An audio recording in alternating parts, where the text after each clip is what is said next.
there. It was a great program, and we need to figure out better ways for them to interact. That'll take support, that'll take energy. The potential for that is really quite high, and IBBR could certainly should be a major part. Any other thoughts or questions?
Thank you, Chair Gooden. Okay. As the chair described, and I think we all feel these sentiments, it's wonderful to see each other in person. Yeah.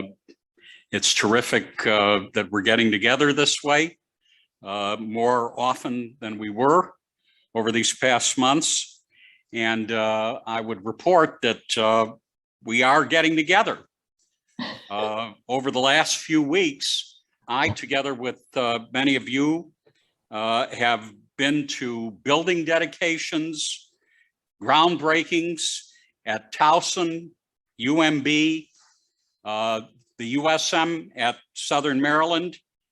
I've had the privilege of hosting town halls at UMBC, and just yesterday, right here at Salisbury. Together with all of you, I joined the Coppin and UMB communities in inaugurating their presidents. All of this is much better, we know, than through a screen, even though I also recognize we'll have to continue some of that.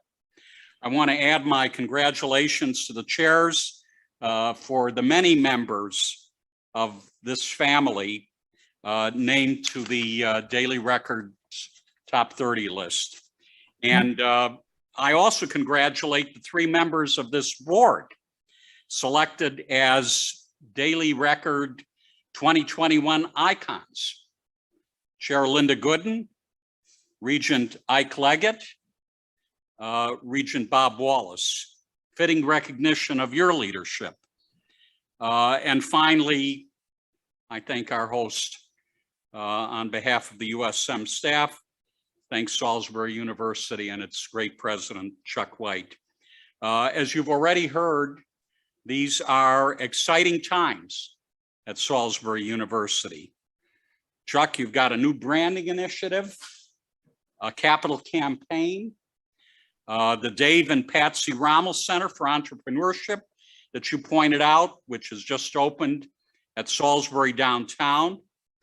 But you also heard that it's bittersweet for all of us because Dr. White will step down this coming summer.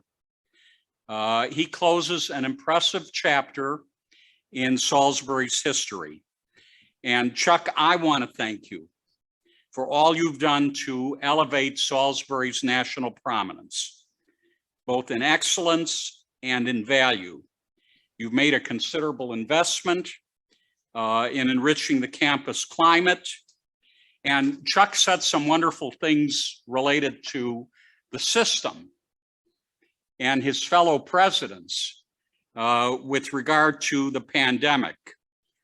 But I have to say, Chuck, and I've said this to you personally, I do think Chuck and his team made the system better at managing through this crisis. As I mentioned a moment ago, I met yesterday with Salisbury students, faculty, staff, stakeholders they clearly let me know that Dr. White's successor will start from strength. We'll have a strong foundation on which to build. So thank you for everything. Let me go through some of the exciting news around the rest of the system, hitting, because of time constraints, only a few highlights. You have my full report. It'll be posted online. It's ranking season once again. And as much as I maintain year in and year out that rankings don't matter, that rankings are an artificial indicator of excellence, I will once again celebrate the fact that our universities are well represented in just about all of them. Am I a hypocrite? Absolutely. Whether it's US News, the Wall Street Journal, Washington Monthly, other national publications, every USM institution, Regents, has been singled out for praise. And, you know, it's got to mean something. It is something of a testament to our abiding excellence. So let me not focus on ranking numbers, but tell you about that excellence.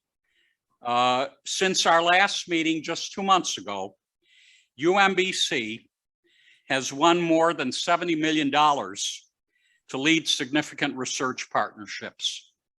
38 million from NASA for a earth science collaboration, 13 million from the NSF for a climate-focused data science institute, another 10 million from NASA to support sun and space research, and $10 million from the USDA to lead an aquaculture partnership. You know, that's an amazing run in building the research enterprise. Congratulations, Freeman. Bowie State has secured some really impressive funding. The U.S. Department of Health and Human Services awarded Bowie $10 million, the school's largest grant in 2 decades, to improve public health IT. And the NSF came through with $1 million to establish a high-performance intelligent data science institute. Towson University is raising its profile in cybersecurity with a $2 million grant from NASA, from the NSA, to lead an effort cataloging and improving US cybersecurity curricula. And in 2 separate projects, TU has received $3.8 million from the US Department of Education. One project improves instruction for English language learners, the fastest growing population in our public schools, and one serves students with autism spectrum disorders. Let me just say that these grants, for me, they mean more than rankings, because you don't get these grants unless you pass muster with your expert peers. That's a statement about excellence. So that's why it's important to talk about these grants. But I'm not done. In a massive partnership with California community colleges, UMGC is expanding its already huge reach.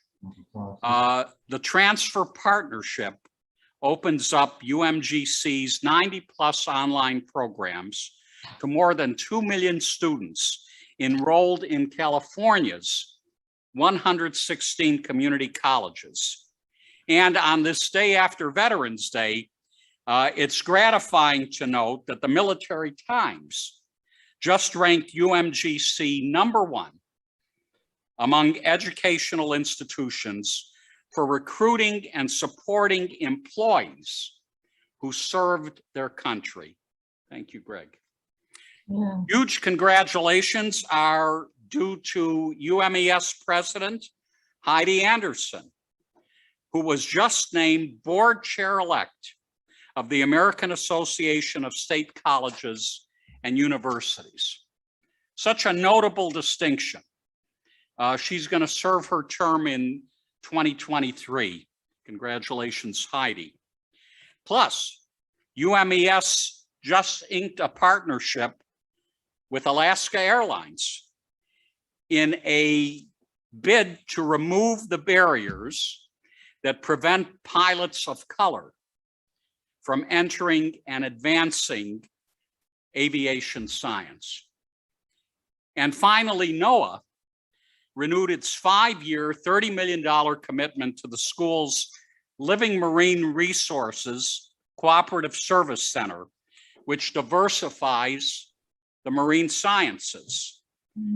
Now, UMSES knows a thing or two about the marine sciences, and they made a huge splash, pun intended, last month with the news that they had sequenced the full genome of a Maryland institution, the blue crab. Mapping the blue crab's DNA, as I understand it, Peter, will help scientists understand how likely the crabs are to reproduce successfully, which will strengthen Maryland's ecosystem and our economy, which depends so much on crab. And it'll keep all of us in steamed crabs, I suppose, for years to come. So thank you, Peter. Thank you, UMSES. Frostburg announced $1.5 million in federal funding to advance clean energy, IT, and biotech training at FSU through the Western Maryland Advanced Technology Center. The center is a partnership stimulating job creation, workforce development, and economic growth in Western Maryland. And in a bid to reach adult learners, Frostburg just launched a series of working professional certificates that includes programs in manufacturing leadership, small business management, and nonprofit management. And while I'm talking about Western Maryland, I am relieved to say that it looks like West Virginia Governor Jim Justice will not be able to claim Frostburg and the USM of Hagerstown, the USM at Hagerstown, at least not yet. That's great news since next month, the USM at Hagerstown, one of our great regional higher ed centers, hosts its Feast and Frolic Scholarship Fundraiser, which is one of our most anticipated events all year long. Everybody see Mark. So, you know, I'm glad that Western Maryland is going to stay in Maryland. UBALT's Schaefer Center for Public Policy this month marked the 100th birthday of William Donald Schaefer, our legendary former governor.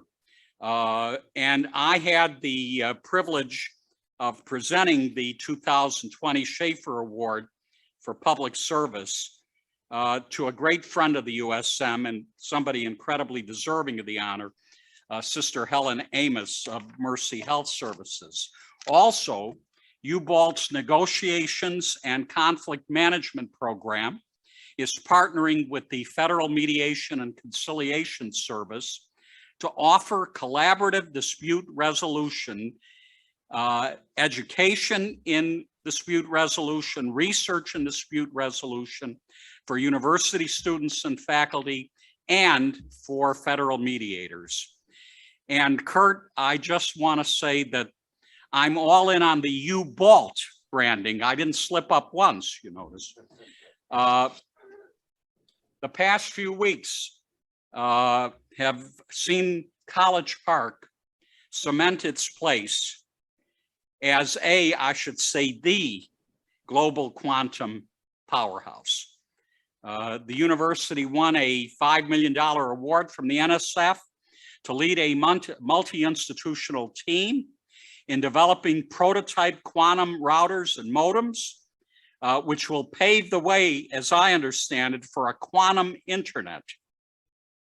And College Park's Quantum Startup Foundry announced 3 founding members, one of which, IonQ, which you've heard a lot about, won the 2021 Innovation Award from the Association of University Research Parks. And Daryl, let me congratulate you on raising an incredible $1.5 billion through your Fearless Ideas campaign. More than 110,000 donors believe that fearless ideas can change the world, and so do I.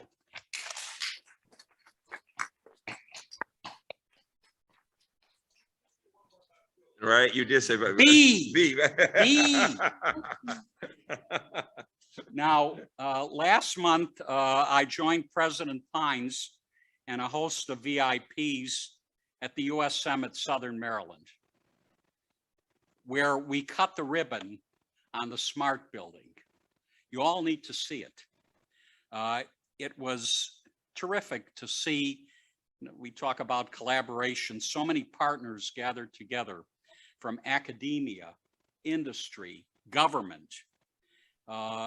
We celebrated the impact this building is almost certain to have on education access, R&D, and economic growth in that part of the state. So it's a breakthrough for that region, and it's appreciated that way. And then, look, we all got together to formally install a couple of presidents. Let me mention Bruce Jarrell. And during the inauguration, for all of you that were there or read about it in the paper, Dr. Jarrell announced that his childhood friend, Lawrence Heyman, was making an $18 million gift to UMB to support students and healthcare providers right here on the Eastern Shore, where those 2 men grew up. At Dr. Jarrell's inauguration, we also thanked him for his central role and UMB's central role in helping to tame COVID. For, as I said at the inauguration, changing the arc of the disease, for saving lives through groundbreaking vaccine research and also their clinical care. You know, we've seen UMB scholarship, among other things, in the FDA's approval of mix and match boosters, and in something that means a lot to all of us, and certainly to this pediatrician, the authorization of vaccines for young children.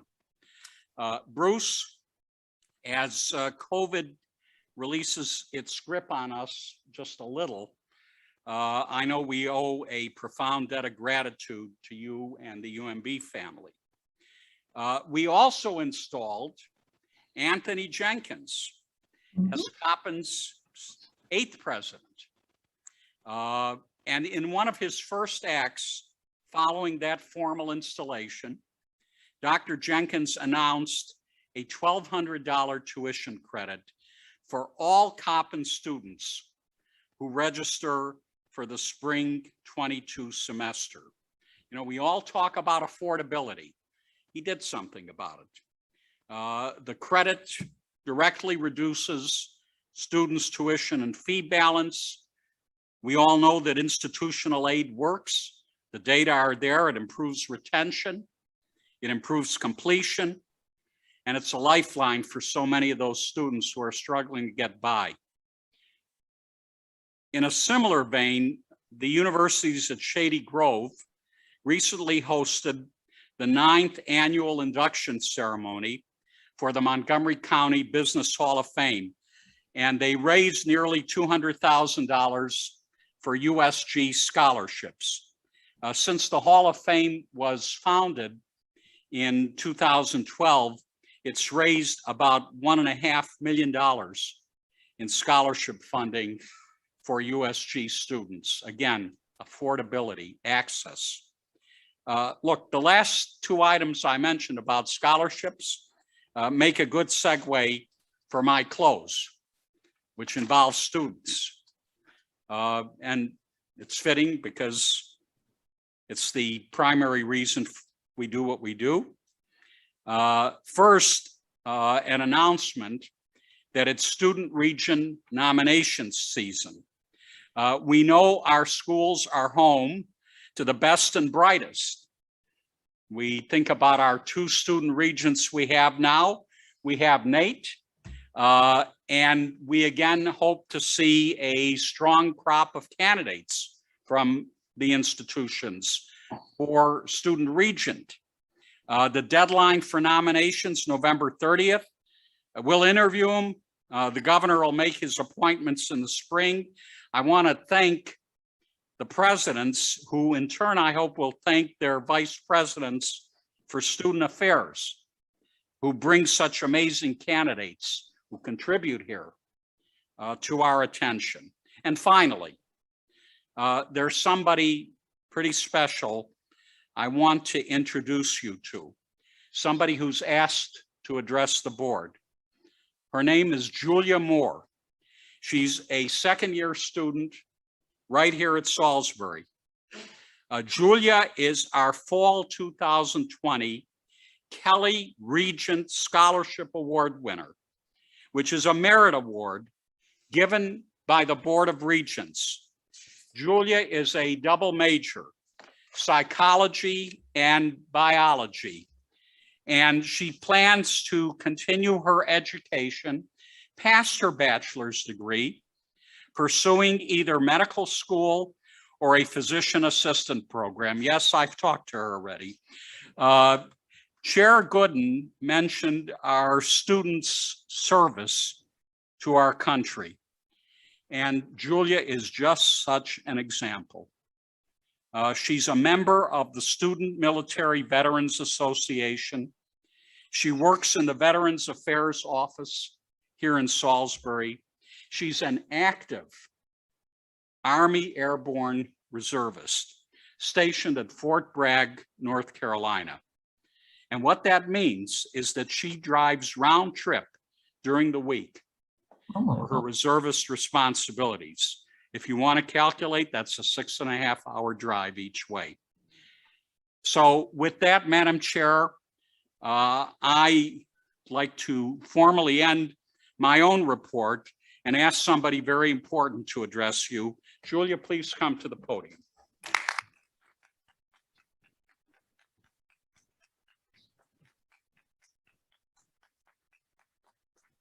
Thank you, Chancellor, and thank you for allowing me to be here and speak. First, I want to start off by expressing my tremendous gratitude for the scholarship I received and sharing a little bit of information about myself. So I'm from the Eastern Shore. If anyone's local, I'm from Willards, Maryland, and I grew up in a family of 7, and I was also a triplet. So it sometimes was a little hard to stand out, and I also often found myself competing with them, and I had 2 older brothers who often would be a little aggressive, and so when I was growing up, yeah, it was very hard to, I guess, set myself apart. So when I graduated, I was like, you know, it was actually, I never had plans of joining the military till maybe my junior year. My grandfather was actually in the Marines, so he passed when my freshman year, and I was like, okay, maybe I want to join, because he was the only person who ever did, and that was kind of an inspiration to me. He always said he wanted one of his grandchildren to join because he thought it was such a good decision to make. So I was like, maybe I'll be the one. So I got around my junior year, maybe senior year of high school, and then I was like, maybe I'll go talk to a recruiter. And I was initially going to join the Navy and do ROTC program to become an officer, but then an Army recruiter hit me up on Facebook, and of course I went and talked to him, and he convinced me because he told me I could pick my job and everything, and I was like, okay. So then I left to become an all-source intelligence analyst. That's what I do. And I went for 9 months through training, first basic, then I had to go to Arizona for the intelligence based there. And then I came back, and after 9 months of being active, then I came back to reserve life. And it was definitely a little difficult because I was independent financially. And I can say at 20 years old that I'm completely independent, which is like this, without the scholarship, that would be very difficult because the money that I make with my job, it goes to paying rent and goes to paying things like that. And so once I got to SU and was able to have that, it took off such a burden because I didn't have to worry about that. I didn't have to worry about paying, and I've been able to take classes to catch up. I've been able to take them during the summer and the winter, and a full course load during the fall and the spring, and that's thanks to the scholarship. I am the vice president of the Student Military Veterans Association, and I have been able to become a part of 3 honor societies. So, and with the second major, initially I was only a biology major, and I didn't want to stay. I wouldn't have been able to stay longer if I didn't have the funds to be able to stay in college for that long, because paying, I mean, I don't know how long I'll end up being here, but adding on another major was scary because, oh, you have to take a bunch more courses. And I actually started off only being a biology major, and I had a Spanish minor, and my Spanish, I'm not a Spanish minor anymore. So those courses, now I have to go, now I'm a deaf studies minor. So now I have to take more courses for that. And I added on psychology. So now I have to take more courses for that. So in all, and then I have the 6-hour drive, like the chancellor mentioned. And I drill Monday through Friday, which is very weird. If anyone knows anything about the reserves, it's usually they call us weekend warriors. And I'm like, actually, I'm not a weekend warrior. But I go Monday through Friday, and sometimes it's a week at a time. Sometimes it's 2 weeks at a time. My first semester here, actually, I missed 5 weeks of the semester due to military training. And for anyone who's been through college, which is, I think, a lot of people here, everyone here probably, it would be difficult to miss 5 weeks. Thankfully, I had professors. I only had maybe one professor who wouldn't really work with me as much as I would have liked, but it was definitely stressful because, and actually, thankfully, it was during COVID, so I was online anyway. So I just made out pretty well. This semester, though, I have missed, I think, 4 weeks now. And I just last week had a drill for that week, and it was my last week for the semester, so I'm good for the rest. But it's definitely stressful, and this is one less thing I have to worry about when it comes to education. So I just want to express my tremendous gratitude to the board for allowing me to pursue my educational goals, and thank you.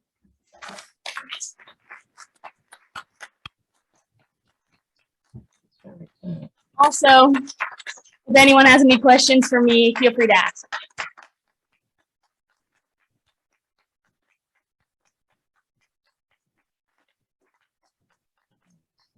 Well, Julia, thank you. You've got quite an impressive career so far.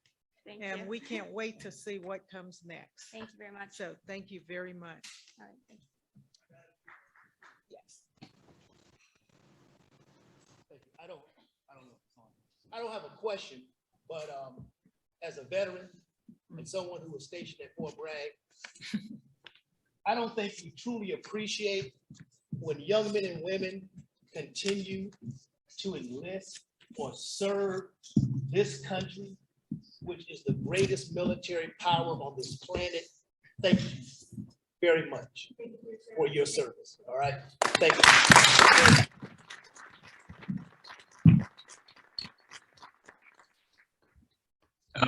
The chair allows me to make this comment. Anthony reminds me to make a point that I've been making often, something that Dr. Gerald and I have said to each other. I remember our concerns at the beginning of COVID about, you know what I'm going to say, some of you, about how in the world we were going to make our campuses successful when we were dealing, I'm not going to mention Julia's age because I'm not sure about it, but when we were dealing with young people. And look at the paradox here. These are the people we send off to fight for our country. They did it just fine, as you all know. Of course they did it fine. Thank you. Now we'll have a report from the University System of Maryland Student Council, Ms. Harper. I didn't see her this morning. Oh, she's on. Oh, okay. Okay. Good morning. Good morning, everyone. I Julia, think you're muted. can you hear me? Can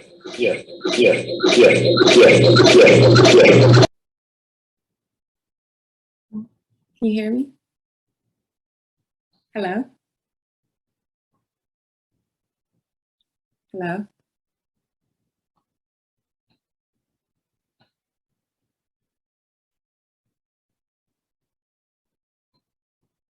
Can you hear me now? Hello, good morning. Okay. Julia, you inspired me. Thank you for your service. Hello, everyone. Good morning, Board of Regents, Chairman Goodman, and USM. From our last meeting, we had a question that was posed to us, how was the students' mental health, which forged a question for all of us to reconsider. How was the students' mental health? So myself and the VP of Undergraduate Affairs, Arsalan Siddiqui, decided to devote some time to check in with all of our students of the USM. Now it's a lot of students. We couldn't check in with everyone. However, we could check in with the GSAs and the SGAs and the leaderships of the USM schools. So we started off with a good, very fruitful dialogue with Chancellor Perman, who came into our October meeting, which we had a very fruitful conversation on mental health and how does that look for everyone? What is it like? What is it that you need? And all of the questions couldn't have been answered at that very moment, but it opened up the dialogue so students can know that the USM, the Board of Regents, and the leadership of our system cares about them. Students was very, and Ada was there as well, and Tola, we were all there to support the students, and they felt the feedback that I got back was, wow, like they care, So we did get some overwhelming responses that we understand that it's going to be a process, but they do want some type of fast and reliable resources. And they just kind of want their faculty members to understand, like, hey, just realize that we are dealing with some type of depression. Some are dealing with anxiety, just transitioning back on campuses. How does that look for everyone? It's going to look different. And how do we prioritize that? Moving forward, we are going to work through this throughout the year. This is not a one-stop shop. We're not going to say, hey, we're going to go check into student services and we'll just be done. This is something that we're going to have to work through the entire year, and then we'll move forward. We'll come back to the chancellor and tell our administration, and we'll figure out what works for one doesn't always work for everyone. The next topic for the last month that we haven't saw you was academic resources. We needed to provide more extended resources as far as library hours, more tutoring services. Students feel that they need more outside of the classroom learning. They want faculty to kind of adjust their teaching modules.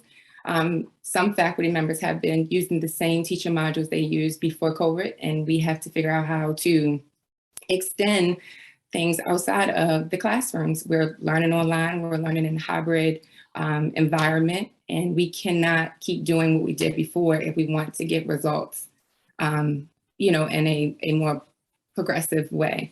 But that also takes two. So we also have to understand that the student have to, we have to learn a little differently. We may have to ask for help. So just finding a medium, finding how do we come together and collaborate on, I need to adjust my learning style. I also need to adjust my teaching method. So just finding a medium for both. The next thing is we are also working towards finding a new VP for graduate affairs. We did lose our graduate VP. It's okay, we're going to work through it, and we sent out a system-wide search, so we're getting some applications in, and we're going to move forward with that. So that's all we have for you for this month, and we hope to provide you with some more things next month. Thank you all. Thank you, Ms. Harper. Are there any questions for Ms. Harper this morning? Okay, hearing none, thank you again for your report. And we'll now go to Dr. Brune for the Council of University System Faculty report.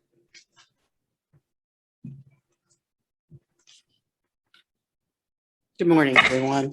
I just want to say one thing, and that is that I feel like whatever I have to say right now is nowhere near as impressive as any of those that came before me. So I will try to focus on what I think is probably the best of what I want to share with you today. The report does address every bit of our action plan and our various subcommittees. However, what we do have that I think is unique for this month is the fact that we are restructuring a few of the things that we had planned to do previously. Our IPE or Interprofessional Education Subcommittee has decided to work with Dr. Nancy Shapiro of System to try to begin a conversation on how we can raise institutional awareness of responsibilities under the Student Military Voter Empowerment Act. And in essence, we're trying to figure out how we can get civics into a cross-curriculum environment. And one of the things that we are looking at is the idea of possibly having a showcase of ideas for all the universities to come together to bring what they're doing now and learning from each other. So that's something, that's a big endeavor. And so they are kind of switching tacks a little bit, but yet at the same time, addressing the issue. The other things that I want to follow up on is our Structural Equity Committee. We've changed the name. It used to be Inequities, but in a lot of conversation, everyone said, we need to stand up and say our name is, this is what we want to have, which is structural equity. So the positive, we're switching our perspectives. And I think that's a good theme for all of what we're doing so far, and especially going forward. To that end, we have President Hrabowski has agreed to a town hall meeting. And what he doesn't know, which happened last night, is we're going to put both of our retiring presidents together in this. And it's not a debate, but it will be a town hall, and you will be getting some tough questions. But we want to focus on lessons learned. What do you gentlemen have to give us and leave us, and where can we move forward with it? So that's an exciting thing, and that we're looking forward to that in February. Hopefully we'll get it all together. Also, the students, our subcommittee is going to try to do a little bit of work with students and staff and go a little bit on a listening tour as to what do they see as things that they think are important on this whole subject of diversity, equity, and inclusion. So I think it'll help everybody put together where we can go forward. And the goal being that we would leave the year, I hope, with a white paper saying these are the things we were recommending. Okay, the COVID-19 subcommittee, again, mental health being extremely important. They are going to be looking and working in conjunction with the other councils to try to see if there's things that faculty can do on the outside to make things easier in terms of mental health, to try to use some of our expertise that we have on our campuses, especially in the social work and psychology departments that we have. So there may be ideas that we're hoping to glean from them and work forward. Probably the most important thing to this body in particular, and what I think has been a tremendous,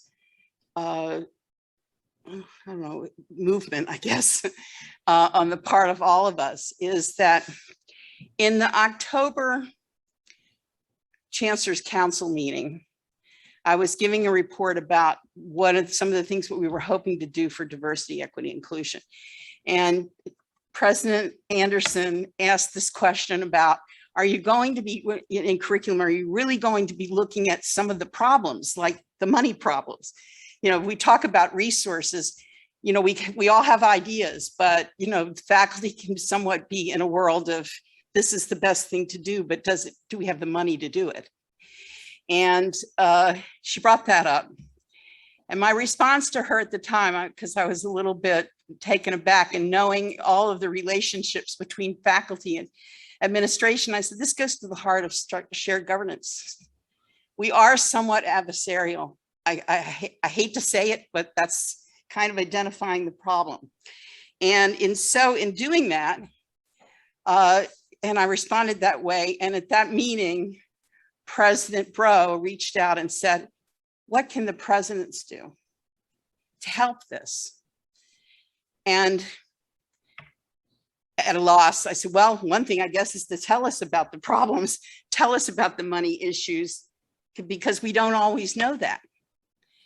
And again, communication being that wonderful little giant C word that we all talk about all the time. And so I was there and, you know, I just said, well, I have to think about this. I think that's my response to you, is I have to think about it because it is a bigger problem. And the response came when Chancellor Perman wasn't able to make it to our CUSIF meeting in October. And a week before the meeting, I thought it's sort of a light bulb went off and I thought maybe President Bro would come and talk to us. Let's start the conversation on shared governance. And I thank her immensely. She dropped everything and she came on a week's notice. And we set up an article that was written by Dr. Stephen Balls, who's also the president of Augustana College. I can never get it all right there. My daughter's name is Juliana, so I should remember that better with the Anna at the end. But he wrote an article on how to implement shared governance, best practices.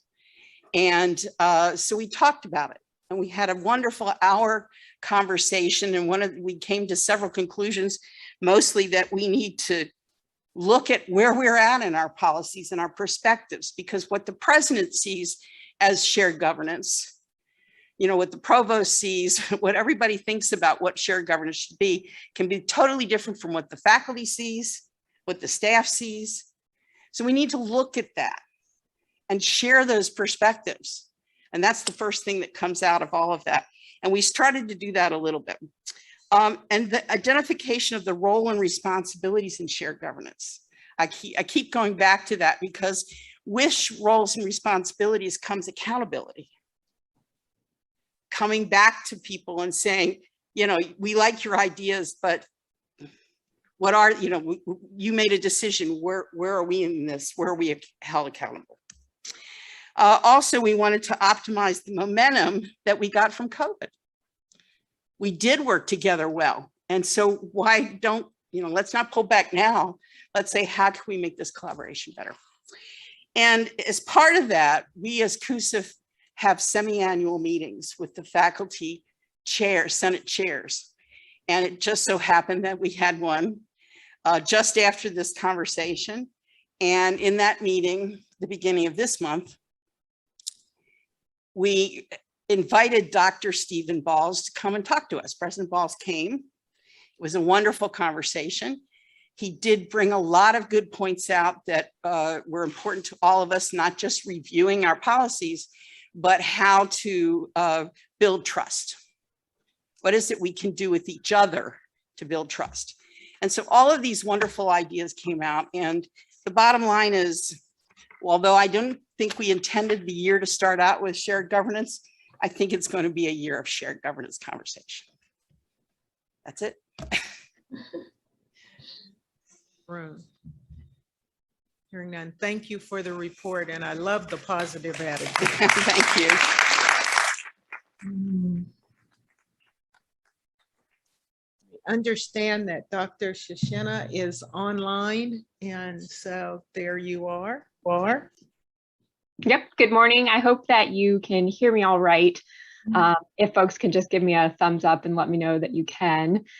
So good morning. I hope Hope that you can hear me throughout my whole update, but I am going to be kind of brief today. So I wish I could be there at Salisbury with all of you, but at least a silver lining of the pandemic is us being able to Zoom in virtually. So Yvonne and I are joining from the other side of the Bay Bridge today. I wanted to just share a few updates on behalf of the Council of University Systems staff. You have my full report, but there are two main things that I want to highlight. So the first is that next week, and kind of continuing on this thread of collaboration and all of us working together, next week we will be hosting our annual joint councils meeting with the faculty council, the student council, and the staff council. That will be on Wednesday, November 17th from 9 a.m. to 12 p.m. We are looking forward to seeing Chancellor Perman and Chair Gooden again Wednesday morning and hearing some updates from you all specific to the council. So we're looking forward to that. We will also be joined by Patrick Hogan and Andy Clark to kind of debrief the last legislative session and help prepare us for the upcoming legislative session. And so that's getting the ball rolling with that process. We have set a date for Advocacy Day as well, which I'm going to share as a side note. That will be on February 16th, which is a Wednesday. We do not yet know if that will be virtual or hybrid or in person or what that will look like, but we will at least start the conversation next week when they join us at the Joint Councils meeting. And then something new this year, so, well, two things. One, we will be continuing our tradition of sharing State of the Council reports. So each of the chairs, Elizabeth, Yvonne, and myself, will share an update about how things are going for our councils this year. And then we are actually going to facilitate some very interesting breakout rooms, and we'll look forward to kind of sharing how these go at the next Board of Regents meeting around a lot of the topics that we're hearing about today. So our three rooms, our three breakout rooms that we'll be facilitating are around the topics of mental health support and resources for faculty, staff, and students, which is a huge topic that we're hearing about right now. The other one is about diversity, equity, and inclusion initiatives across the three constituent groups. And then also a third breakout room around exploring the hybrid learning and work environment and what that kind of means for all of us, and how we start to think about our takeaways from this past year and a half, and what we want to continue to work on, and what we know has been working and what needs improvement, and go from there. So we're hoping to have folks from each of our councils in each of those rooms and share some challenges, some ideas across the three groups, and kind of see where we want to go with those three topics. We had originally had a fourth group for the shared governance discussion, but as Elizabeth shared, we're kind of moving in a different direction with that. So rather than doing that as part of the joint meeting, we will continue to just stay tuned in to where that conversation goes. So that'll be our joint council meeting. I'll share, I'm sure all three of us can share some updates at the next board meeting about how that event goes. But we do always look forward to that opportunity to bring our three councils together. So Elizabeth, Yvonne, and I meet probably once a month, but it'll be nice to have all of our groups together, even though it will be virtual this year because of the size of that meeting is typically about 75 to 100 folks. So we'll be keeping it online for this cycle. The second update that I wanted to share, my report does include our first ever annual action plan for the Council of University Systems staff. I mentioned at the last board meeting that I would share a few highlights from that. You do have the full action plan as an attachment to my report, but this is the first time that we are kind of bringing together all of the goals of the council across our standing committees, which is great. It's a great first step for us. I think down the road, our hope is to take a broader approach to this. What are our goals as a council? And then how are each of our standing committees supporting those goals? But this was a first step in at least compiling our goals, thinking about what we're focusing on for this year. And I want to just share a few highlights that, again, kind of resonate with some of the topics that we're hearing about today.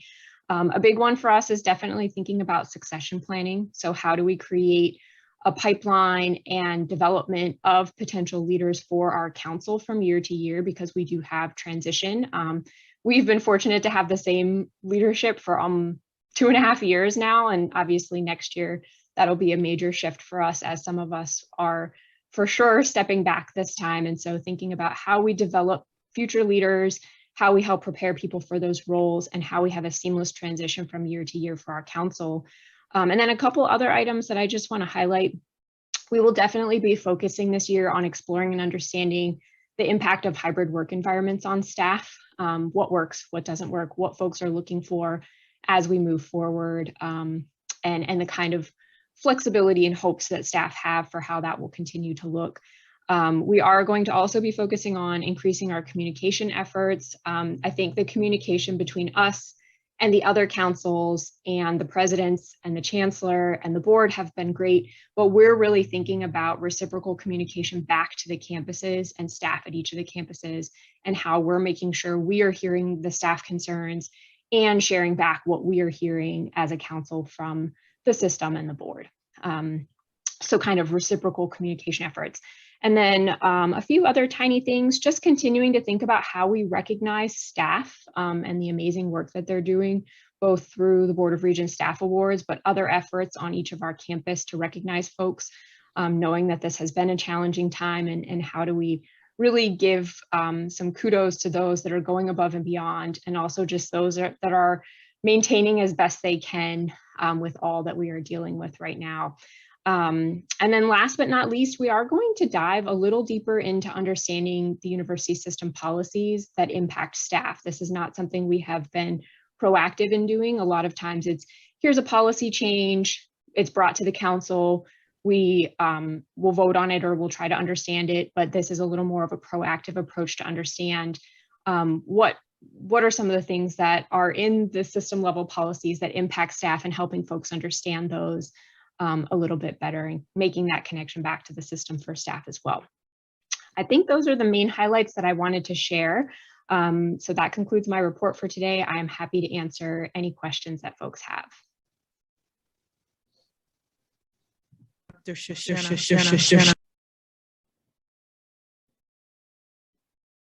Thank you for your report. And we'll move on to the president's report. Dr. Bro.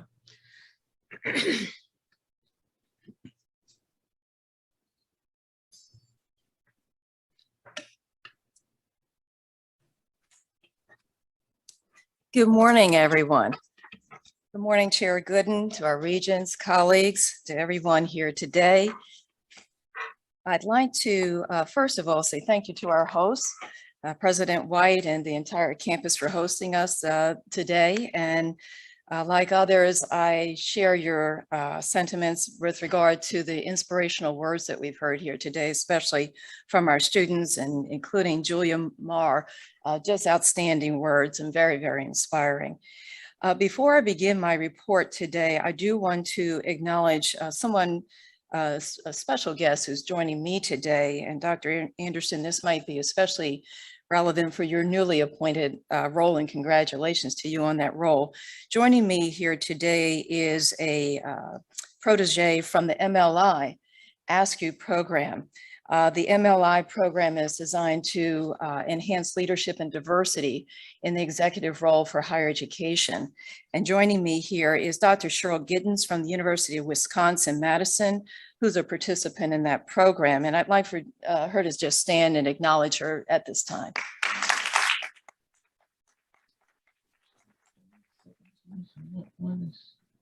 Thank you. On behalf of CUSP, I also want to add my congratulations to Dr. Bruce Jarrell and to Dr. Anthony Jenkins on your inaugurations. They were just wonderful. On behalf of CUSP, we wish you much continued and best success.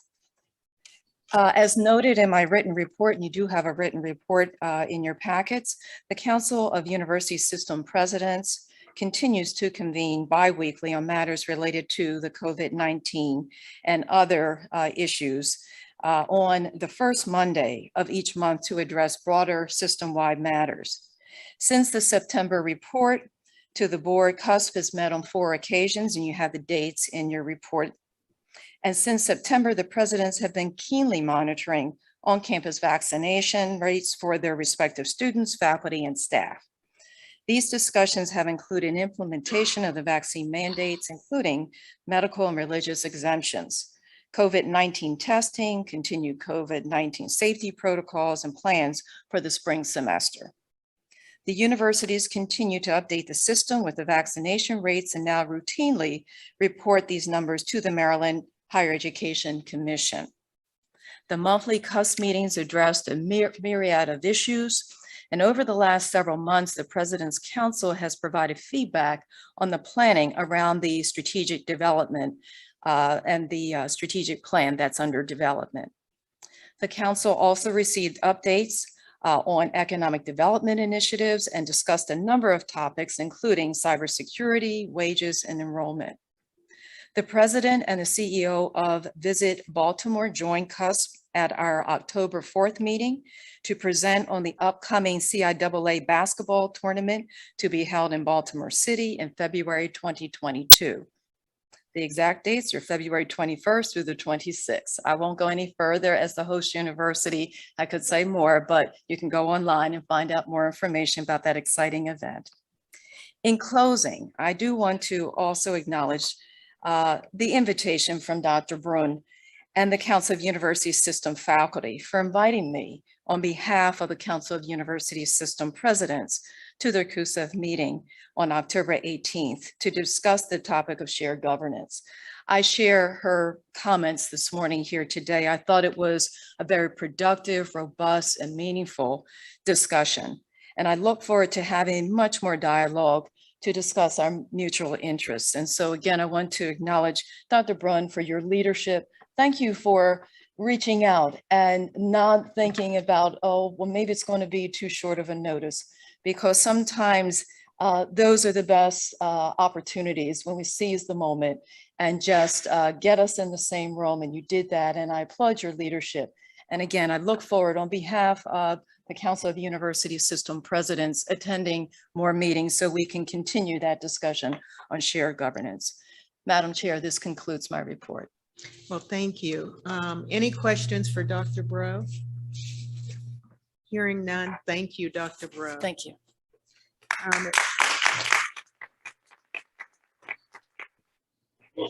It's now time for public comment. As you know, all regularly scheduled meetings of the Board of Regents will include a period for public comment.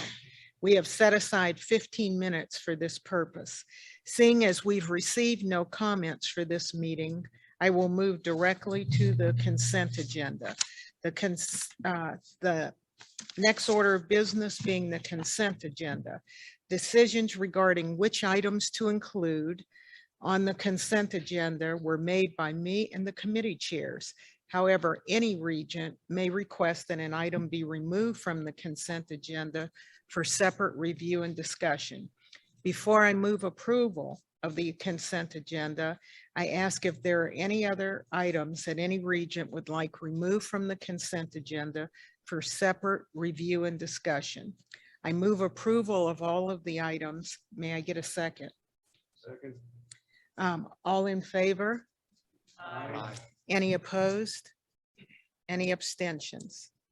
Okay, hearing none, the motion carries. The next order of business is the committee reports. First, we will hear from Regent Atman with a report from the Finance Committee, followed by Regent Morale with a report from Governance and Compensation, and then Regent Pope with the Audit Committee report. And we'll start Regent Atman with the Committee on Finance. Thank you, Madam Chair. Good morning again, everyone. So I will be reporting this morning on the, just giving some highlights of the fall 2021 enrollment update and the FY22 FTE estimate. This is just an information item, but I thought it was very interesting. I'm sure you will as well.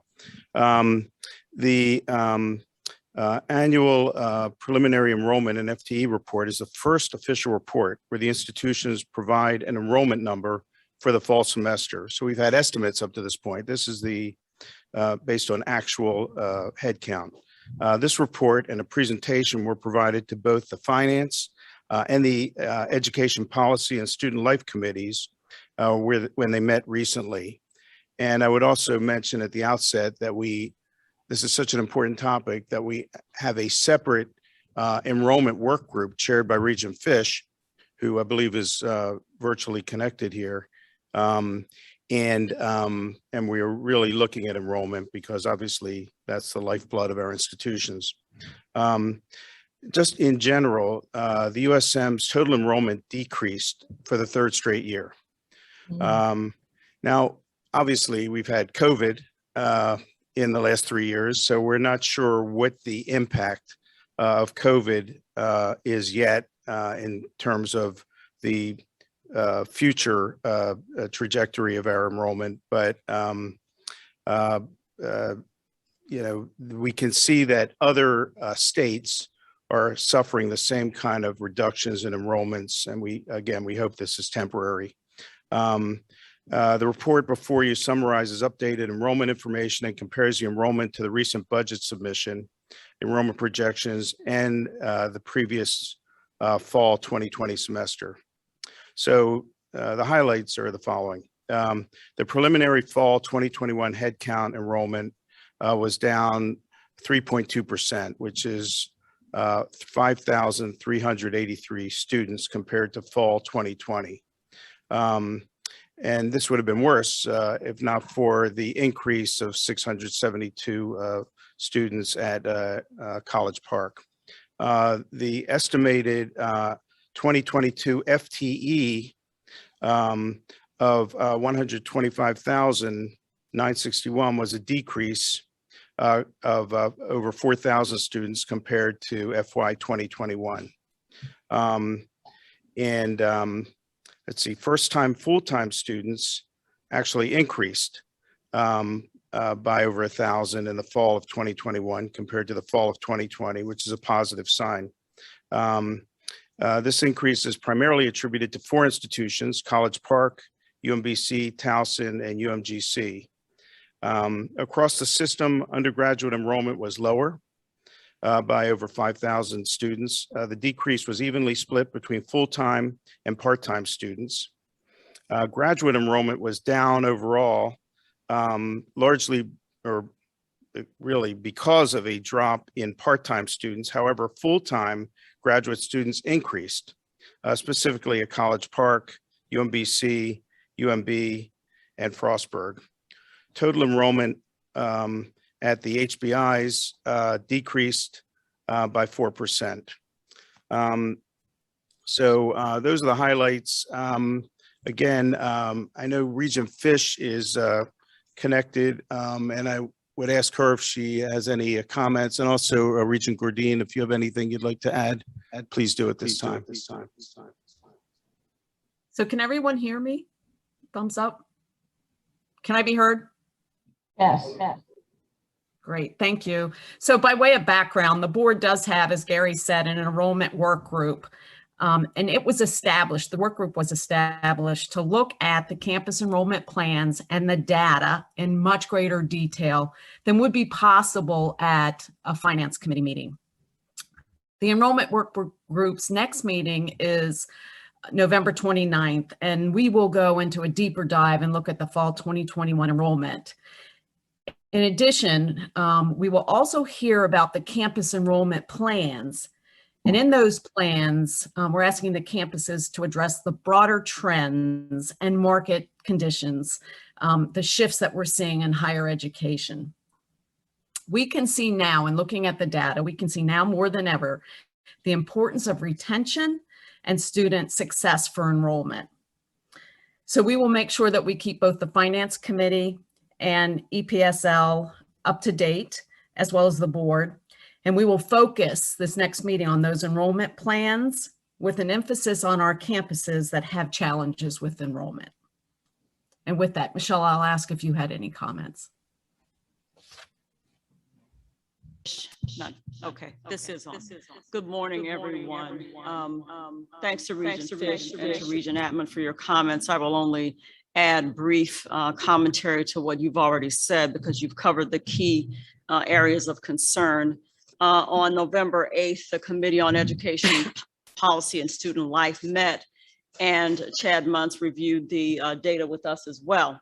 There was a good deal of robust conversation that occurred among the committee members, primarily focused not only on the items that Regents Atman and Fish highlighted, but also relative to trending with regard to diversity of population.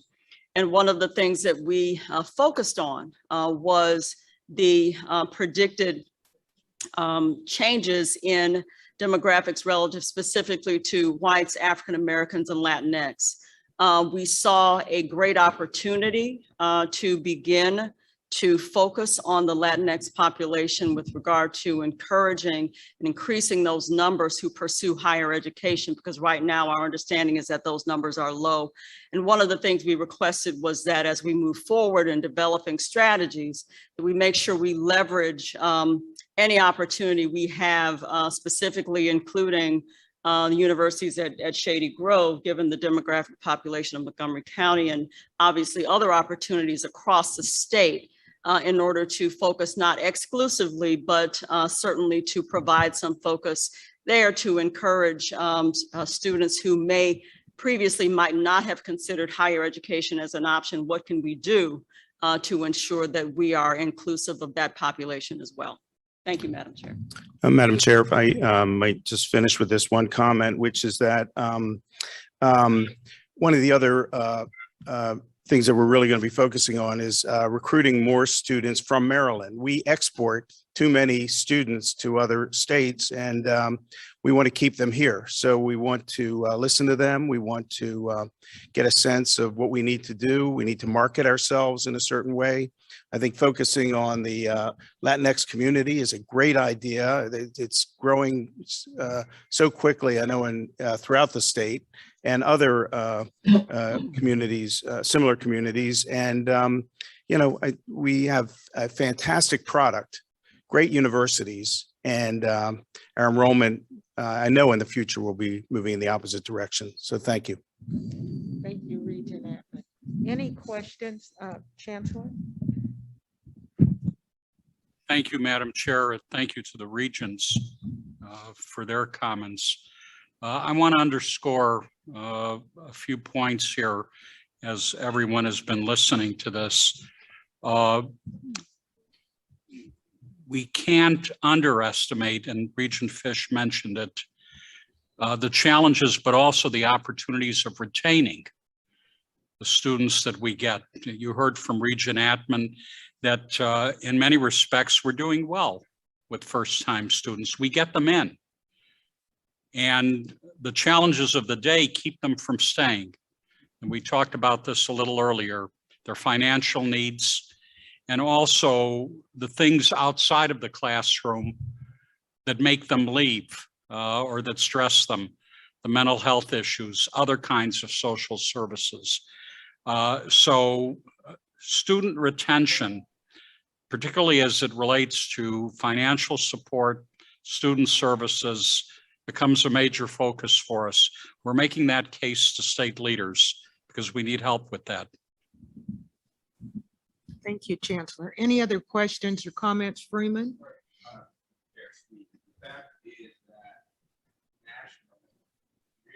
Just suffered the greatest loss. And then a number of institutions, Jay and the system people had us with community college presidents this week to talk about that. But two things I want you to think about. 2/3 of the decline in the nation this year came from males of all races, heavily low income, heavily of color, but white males too. 2/3 of the 600,000 drop.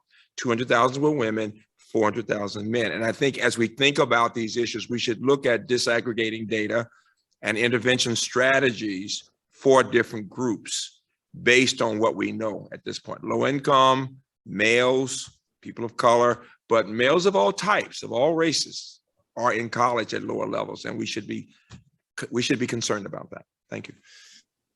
Thanks, Freeman. Any other comments or thoughts? Hearing none, thank you, Regent Atman, and we'll move on to Regent Rao.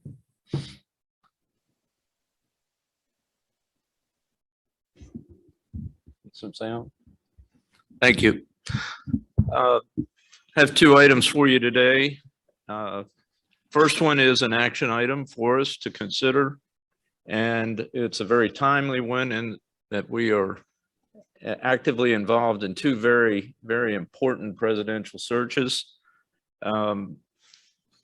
We've done some, offered up some amendments and adjustments, modifications to the presidential search guidelines.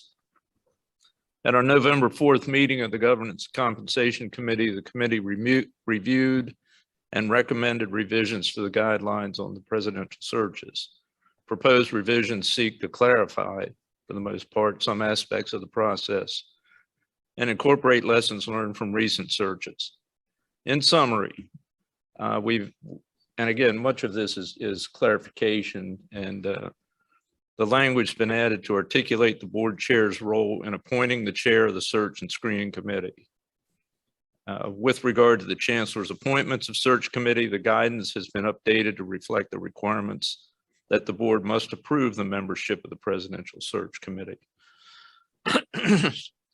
Excuse me.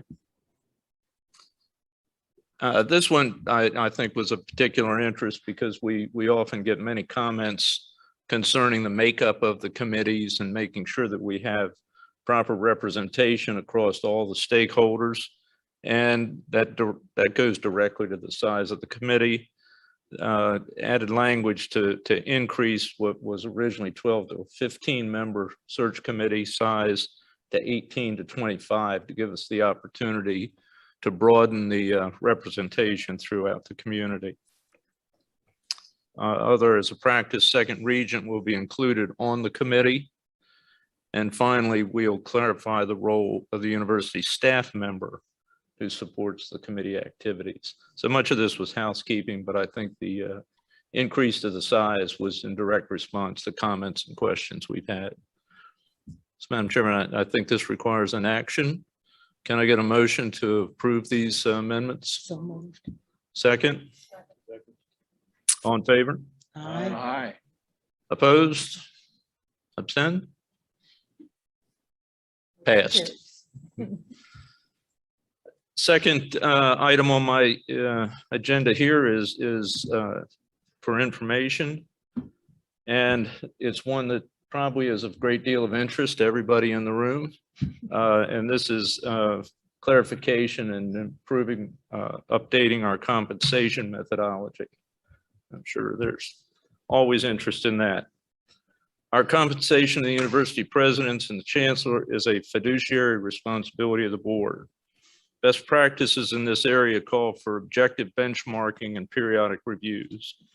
In 2017, the board completed an executive compensation study and committed to doing so every 5 years, which also aligns with best practices.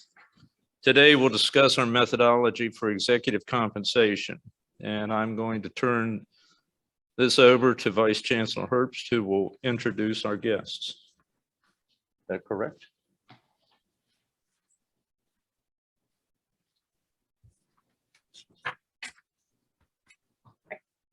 Thank you, Regent Rao, and good morning, everyone. We have with us today the lead partner from Siegel, which is the consulting firm that has been conducting this assessment. Jason, I'll let you introduce your bio, but this is the same firm, different name, but the same firm who has done the update in the past. So with that, Jason, take it away. Okay. Great. Thanks, Ellen. Good morning, everyone. My name is Jason Adwin. I lead Siegel's compensation career strategies practice, and I've been working with the University of System Maryland, as Ellen mentioned, since 2017 when we first conducted this study on your behalf. Before I begin, I just wanted to kind of walk everyone through a little bit about the extraordinary times that we happen to be living in today when it comes to the labor market. So if we could go to the next page, please.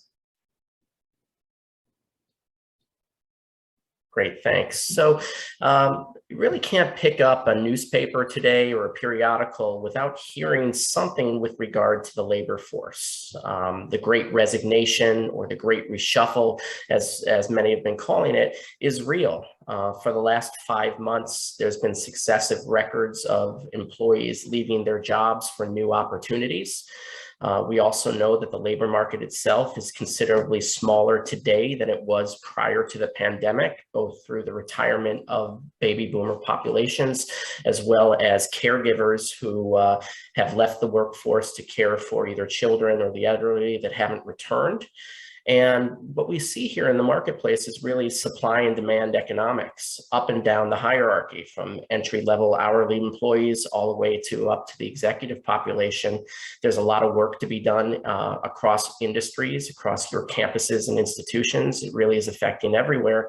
And there's more work to be done. There's fewer people and fewer talent to do it. And that's creating stress across all types of organizations, such to the point that mental health, employee well-being, and burnout are a major issue that all employers are dealing with. The pandemic has also brought changes in technology and how people work. National markets for talent, where people can hire folks outside of campus and other areas across the country are hot topics. Providing employees greater flexibility for how and when they do the work, and hybrid attendance models where they may be on-site or off-site. These are all issues that organizations and institutions are grappling with today. And it's disruption, and presidents are leading in a time of great uncertainty, and their talent is in more demand today than it ever has been. So I just thought I would lay that foundation and framework about what's happening in the overall market, because it is affecting everybody, regardless of what role you happen to be in at an institution. So with that, why don't I just turn over a little bit to the next slide and walk you through a little bit about the study that we're performing right now and when you can expect to see it. As we've heard today, we are doing a custom compensation study of all of the presidents within the institution and the chancellor. This is the second go round of the study that we've done. The first study that was commissioned in 2017, we worked with system office leadership and the presidents themselves to identify peer groups for each one of those institutions. We'll talk about that a little bit more later. Those same peer groups are the database or the data that are the peers that we'll be using for the purposes of this study.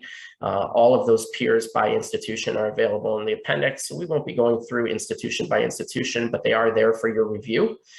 When we think about the scope of this study, it will include all elements of compensation, so total remuneration, as we call it, and that includes salary, bonus and incentive pay, other taxable compensation, which are really perquisites, retirement, deferred compensation, non-taxable benefits, et cetera. So that's the scope of our work. Next slide, please. Methodology. So there's two different data sources that we're using to collect this study, and they differ by the type of institution. So for those doctoral institutions, the data source is the Chronicle of Higher Education, which really is a universally recognized source of presidential compensation data that you may be aware of. They've been doing this study for over 10 years, and it incorporates all components of pay, just like we talked about, including fixed pay like salary, variable pay like bonus and incentives, and certainly benefits and perquisites, including retirement and deferred compensation. That data is reported annually, and we will have that ready for your review at the next meeting. And the second data source is really for the master's institutions, and those are the individual employment agreements and employment contracts that we've been collecting through FOIA requests, and we will be collecting the exact same information with the exception of the other compensation, which is taxable perquisites. Many times that information isn't spelled out in the contracts. We will report it where it's available, and usually these are de minimis dollar values that go with it, but they're slightly different data sources and therefore slightly different reporting methods of compensation that will be out there. Because some of these data sources are collected a little bit in the past, we'll be aging all of the data to make it current to a July 1, 2021 data point. And that will be using 2.8% for salaries and 7% for benefits and non-taxable perquisites. Those are prevalent rates of compensation increases in the marketplace from our own studies. Next slide, please. Just wanted to cover with everybody the peer group methodology and criteria. For the doctoral institutions, the peers were 20 to 30 that were selected in 2017. And for the doctoral institutions, we wanted peers of 50 to 60, excuse me, for the master's institutions, 50 to 60. And the reason why is because the response rates differ. So heretofore, whatever we do in executive compensation studies, Siegel has great relationships within the higher education community. And we really haven't had to rely on FOIA requests to be able to collect the contracts. This year is a little bit different. As I mentioned before, organizations are stressed. They are actually overworked. And for the first time ever, we had to rely on FOIA requests to be able to conduct this study. So that's part of the reason why we wanted more peers for the master's institutions, just so that we can ensure that we have an adequate response rate. And right now, where we are in our data collection process, that is absolutely the case. We have at least 20% of peers responding, which gives us a response rate that is sufficient, and we expect to actually have much more than that by the time we report our data. So expecting to have that study completed for you at the next meeting of the board. For some background, just criteria used to develop peers. For executive compensation and presidential compensation in particular, we want to look at the size and complexity of the institution that the presidents are leading. And so we'll look at metrics like total expenses, research expenses, tuition and fees as a percentage of revenues, as well as academic metrics like student to faculty ratio, graduation rates, number of programs offered, et cetera. All of those metrics are detailed again a little bit more in the appendix that led to the peer groups that you'll see into the appendix. So just some other specifics here. There are some exceptions. So for UMGC and UMB in specific, because of the types of institutions that they are, UMGC, their profile looking more towards private non-for-profit peers, because that is the relevant set of sources and destinations of similar talent. There aren't very many public institutions that have those types of online programs available. So we're looking to the privates for those data sources. And for UMB, we're looking at the survey from the American Association of Medical Colleges, and we'll be able to report published survey data for them. UMCES has a limited peer set.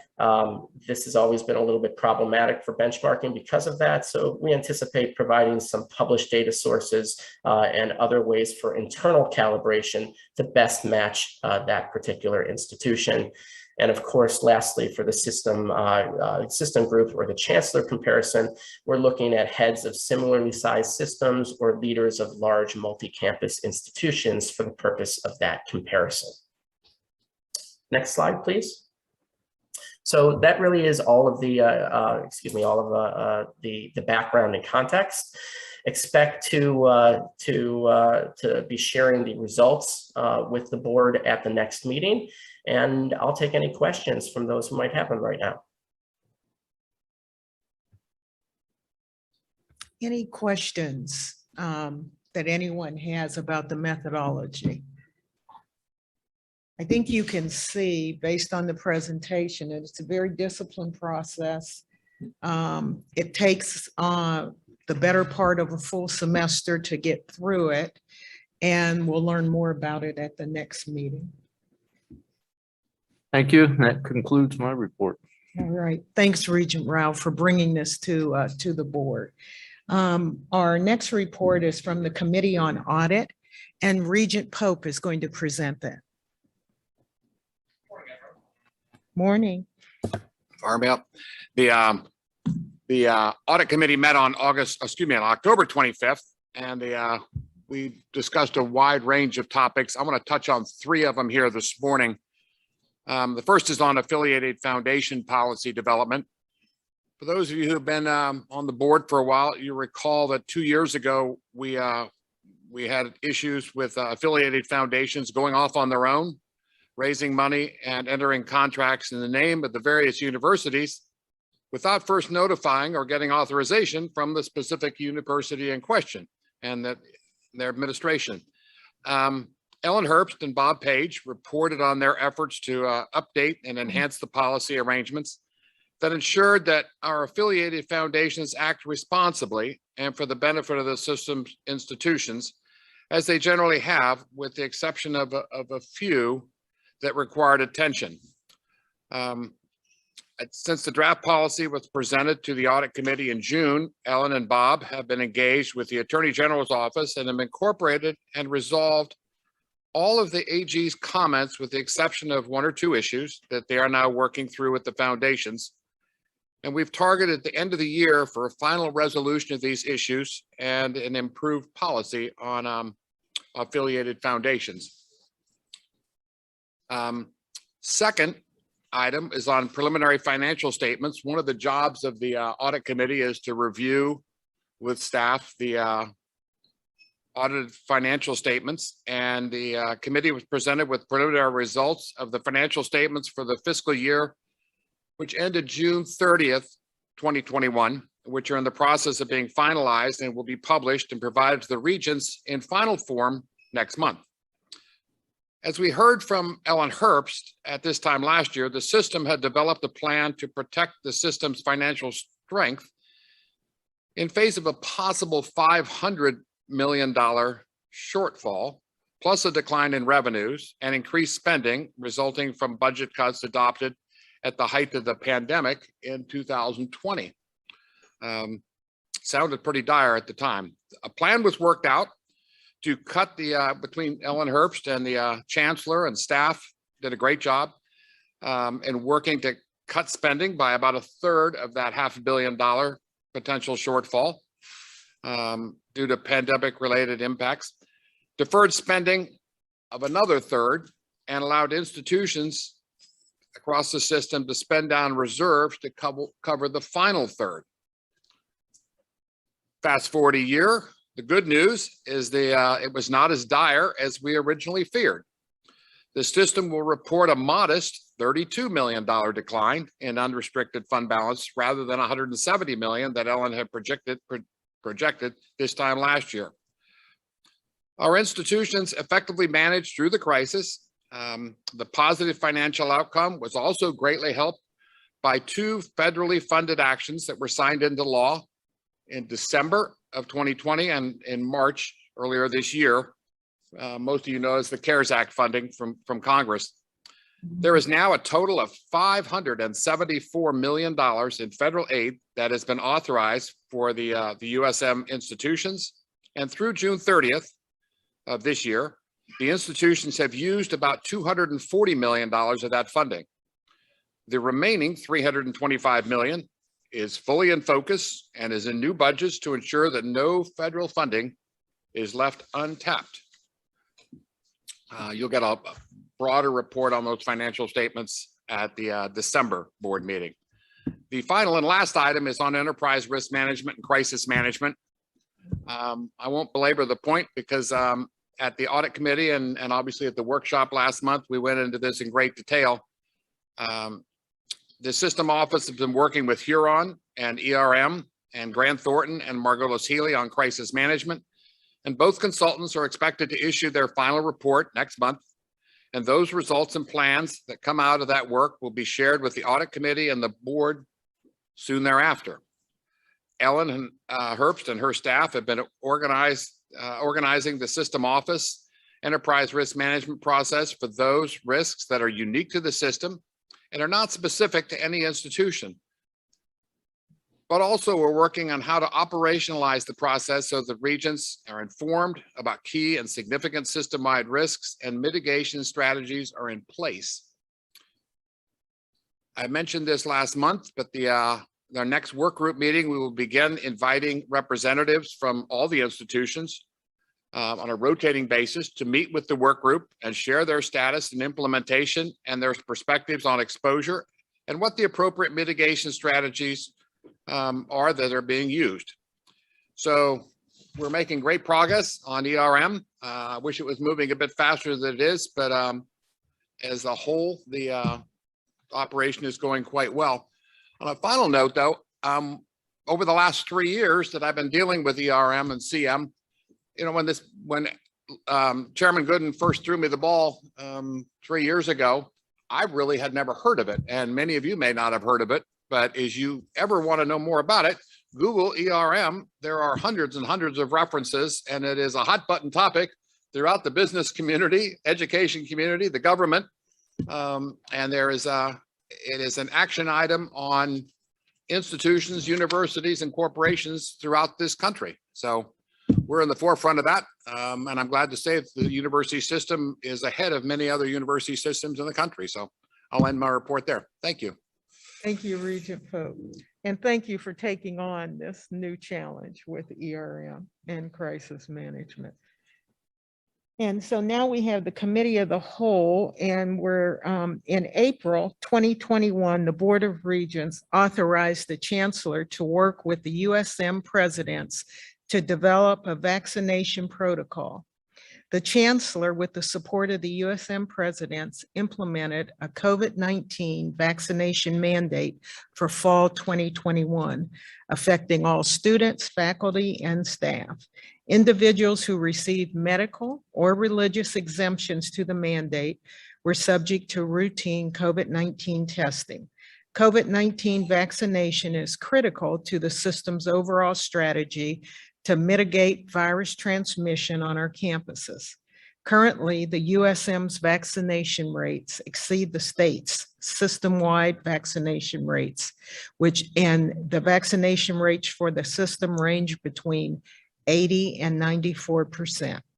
As the USM continues its efforts to ensure the health and safety of students and employees, Chancellor Perman will discuss the next steps related to the USM's vaccination protocols. Chancellor Perman. Thank you, Chair Gooden.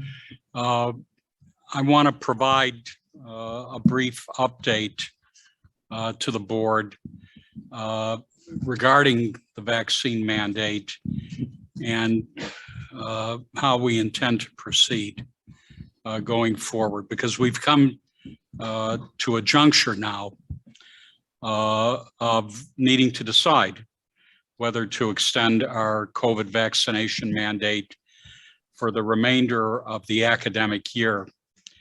And one has to make that consideration reflecting on, frankly, our successes this fall.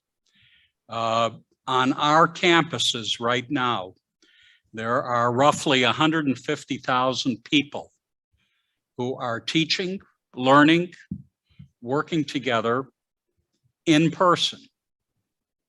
And as you heard from the chair, we have very high vaccination rates, and some institutions actually above 94%. And on the flip side, system-wide, we've recorded fewer than 1,200 positive cases in the aggregate. Another way to look at it is that in general, the campuses in which the communities sit, the communities in which the campuses sit have higher positivity rates than the campuses. That's sort of a natural experiment, if you will, because obviously we're not doing experiments here. That provides what I think is a very good argument for the efficacy of our actions. And it would be nice to forget about all of this, obviously. But the fact of the matter is, and you've been watching these reports, you know, for a while now, over the past month, the national number of cases which are positive has plateaued. It had come down, but it's plateaued. And importantly, it's plateaued at a level higher than in the first two surges. So it's plateaued too high.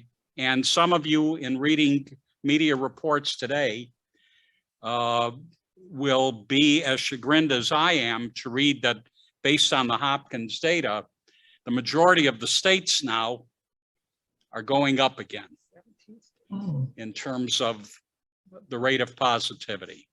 So I'm not telling you anything anybody doesn't know in this room. It ain't over. And as we move to the colder weather, the numbers are going up. So you can tell where I'm going and where the presidents and I have landed with good advice. We've been advised by public health experts to continue our current measures to protect our campuses and frankly, the surrounding communities that we care a lot about from virus spread. So given all of that, for the January 22 term and the spring 22 semester, the USM is requiring students and employees coming to campus for the first time to be fully vaccinated against COVID-19, subject, yes, to appropriate exemptions for medical or religious reasons. I'll be glad to answer any questions, and I have other experts in the room. Any questions? Hugh? Chancellor, obviously the success is tremendous what's happened, but I'm curious really not just with our system, but as a medical practitioner, scientist, the lack of, I guess it would be recognition of natural immunity from folks who have had COVID. I'm just wondering what is the basis for not recognizing that relative to requiring vaccines and that. Well, again, I'll be glad to have some of my colleague experts comment, but we're dealing with principally a variant of the original COVID infection and new variants coming on board. And I don't think, Regent Breslin, that we have the evidence that infection from the original strain of COVID that obviously some have been infected by protects against the variant. We do have some evidence that the vaccine is effective against the variants. Anybody want to add to that? Bruce? We asked Dr. Wilbur Chen from the Center for Vaccine Development exactly that question last week. And his response was very similar to yours in that we do not have evidence that's conclusive that those who have had the disease are protected nearly as well as they are with the vaccine. So his recommendation, and he's a national expert on this, is get the vaccine.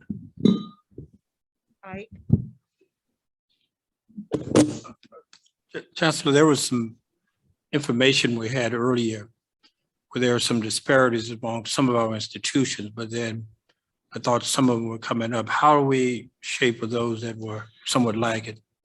I think, Regent Leggett, that we all recognized a microcosm of what we know is a national issue.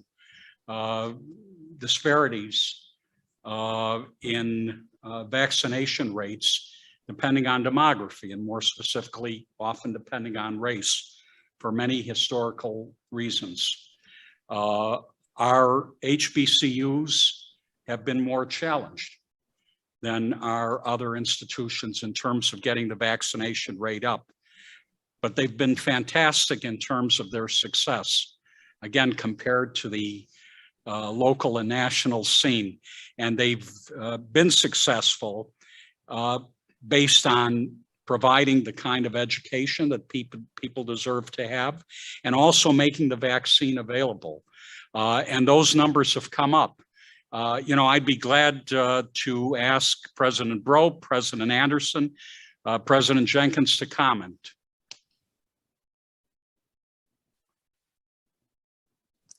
Is the mic on? Thank you. Yeah. Thank you very much, Chancellor, and thank you, Regent, for the question. The Chancellor is correct. At our settings, we have been a little bit more challenged with our populations. Typically, that's the same across the entire country. What we did was a number of issues. We took care of it in a number of ways. We did an education campaign working with our Somerset County Public Health Officer, Danielle Weber, and we basically went out into the community. With us having 8 health professionals, students on the campus, our physical therapy, our PA students, physician assistant, as well as our pharmacy students joined this campaign and went around the community and did educational sessions in the community settings, in churches, in clinics, in those particular areas where our populations were.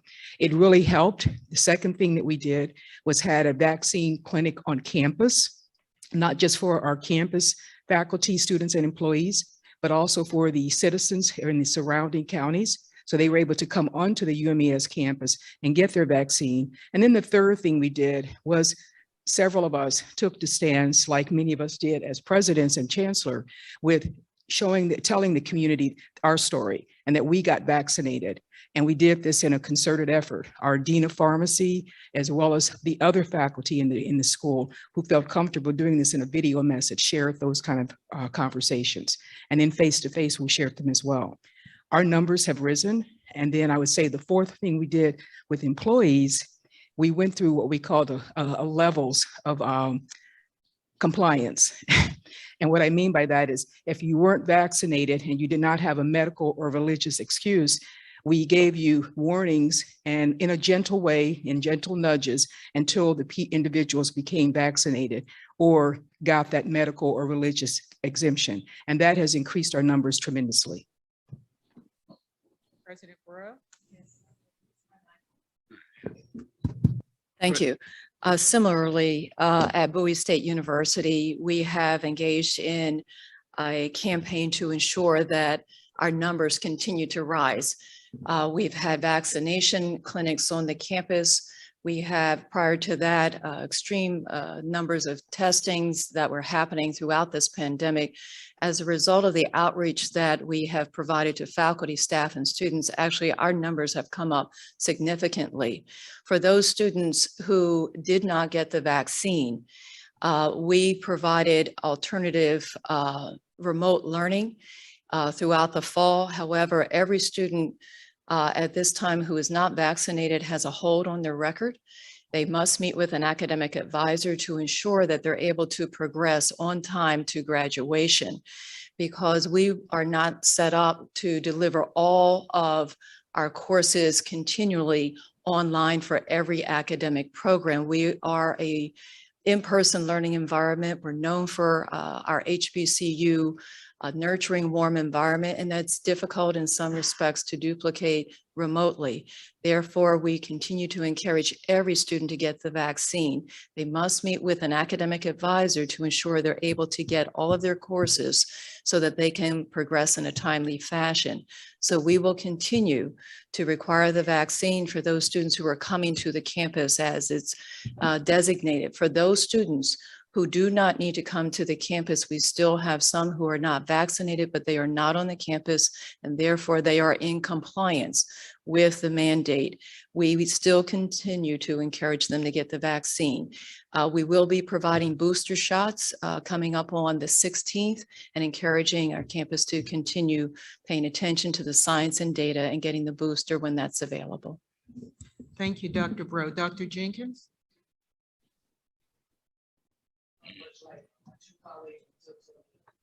Need the mic. Yeah.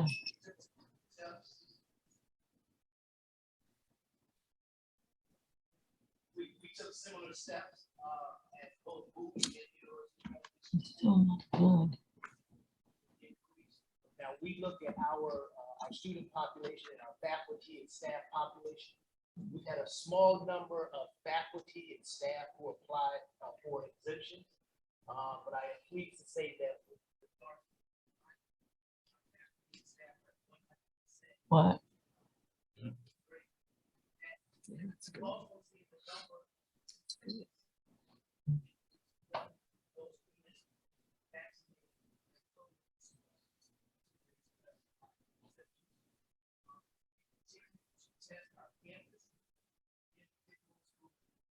Applied for an exemption, have received those exemptions, are required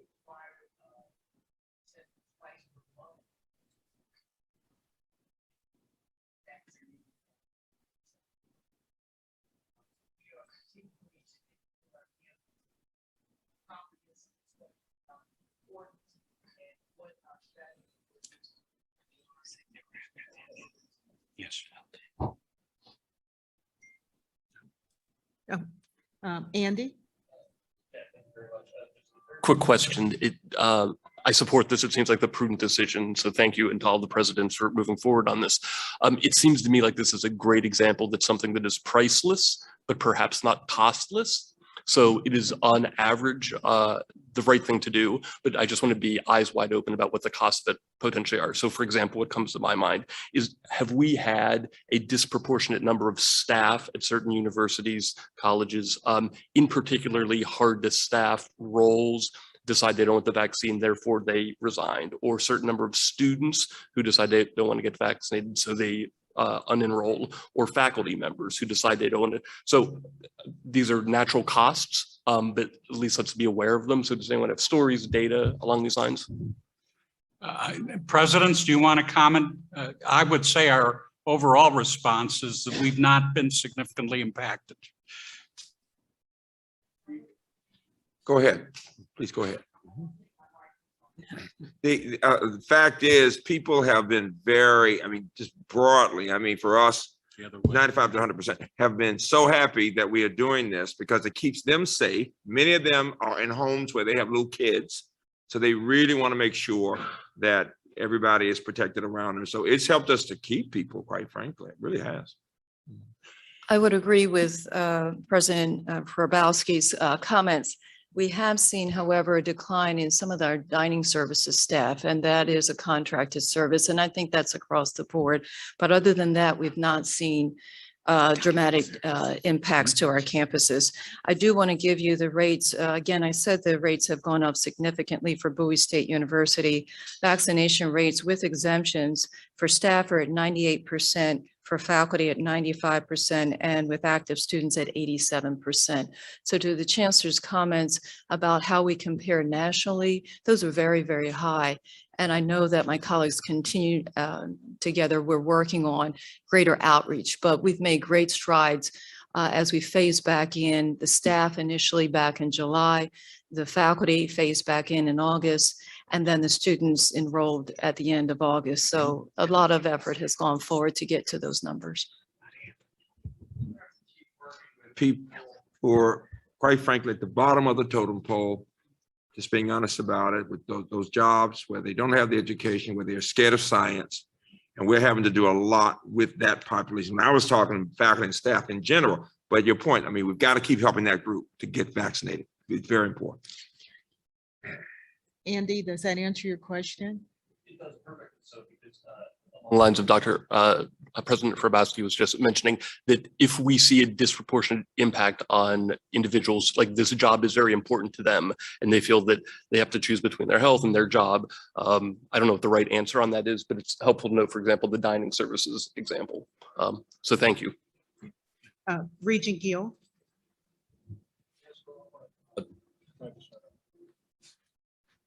I can't do it. Chancellor, regarding your comments, I just wanted to make sure that I understood a component of it. You indicated that somebody who got COVID from one variant, there's a lot of people out there think, well, I'm covered for a while, that they're really not insulated from another subsequent variant. And if that's, I think that's what I heard. And if that's the case, how soon after somebody who got COVID from one variant would the recommendation be to get the vaccination shot? A lot of people think X number of months later. Has that been narrowed where you ought to get it sooner than later, or some time zone after you get COVID? Well, first of all, you heard me correctly. I don't think we have the evidence that infection with one variant protects you against, I'm sorry.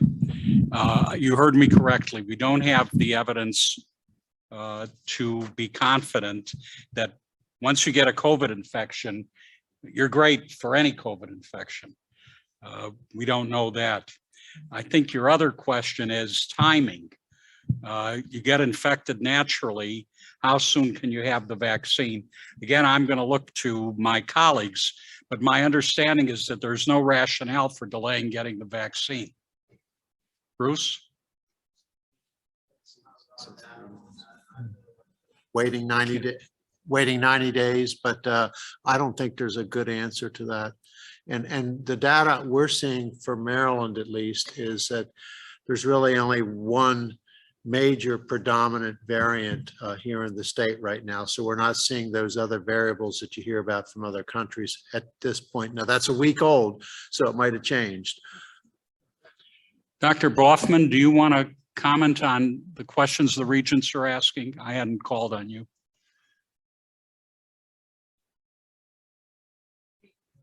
And as has been pointed out, we continue to watch the data that are changing consistently. But along with Dr. Gerald, somebody who has had a case of COVID, it's usually about a 3-month period that they are advised, although there are some patients that as they leave the hospital are being vaccinated. So part of it goes with the health professionals taking care of that individual. But it is clear that a natural case of COVID does not give you the strength or the length of immunity that the vaccinations that have been approved will do. Any other, Bill? And then Bobby. We're hearing in the Washington metropolitan area, particularly on WTOP radio, that a second booster is being considered and in some cases being recommended. Does anybody have any information on that question? That is very new information, and there are myriad studies going on right now. And that's one of the challenges that we have, is to keep track of all of the different studies that are going on at this point in time. And it was interesting that on one of the panels that I saw, it was reminded every study has statistics around it, and you use a 95% or a 5% portion to see if the data are statistically significant, and then you report. There are so many studies going on right now that there will be some studies that come out looking like they are in fact significant at the first blush, and then when further data are analyzed, they may or may not be as positive as we think they are. So we're doing studies in real time right now in public health, more so than any other period, at least in recent history, where we are learning more and more about the disease, about treatment of the disease. But the one solid factor that remains very, very strong is that these vaccinations work. The other thing I would say is that, and I think people appreciate this now, we are not going to go from pandemic to it's gone. We are going to go from pandemic to endemic. And I think what we're going to become comfortable with is something that's analogous to what we've done with influenza for a long time. You're probably going to get a yearly shot. Now that's forecasting the future, but I'm reasonably confident of that. For somebody like myself is I had the 2 Pfizer vaccinations. Then I waited 6 months, and then I got the booster shot. But that was some months ago, and I'm not really sure sitting here today whether I should get another booster or not. Yeah, none of us is sure. Nobody seems to know. Yeah.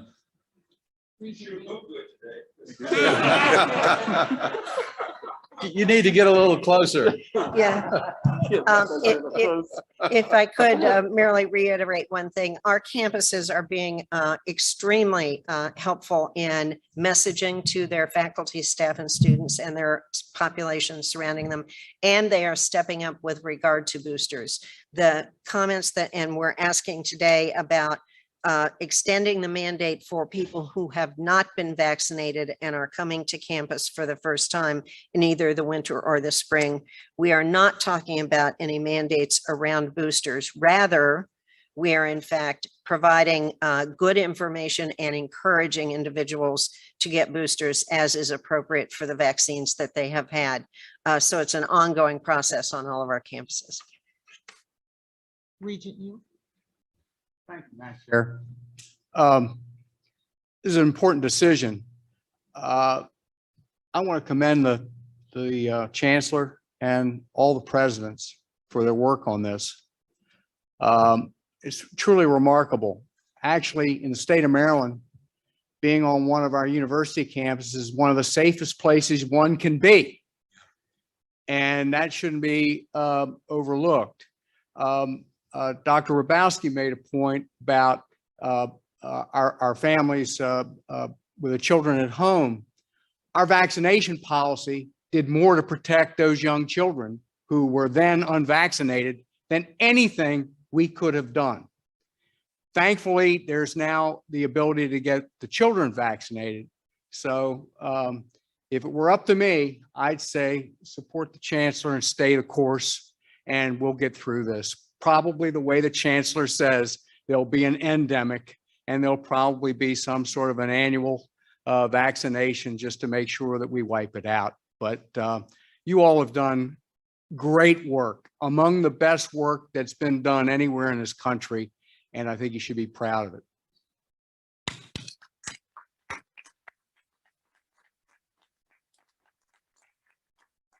And as you know, we did vote to give the chancellor the authority to make these decisions earlier. And so there is no vote. This was informational only. Peter, you had something? Actually, I just had a comment. It's, yeah, the system's done a good job, but I think we also need to recognize Secretary Neal for the job that he did with the Maryland Department of Health that set up the state to be in the position we are today.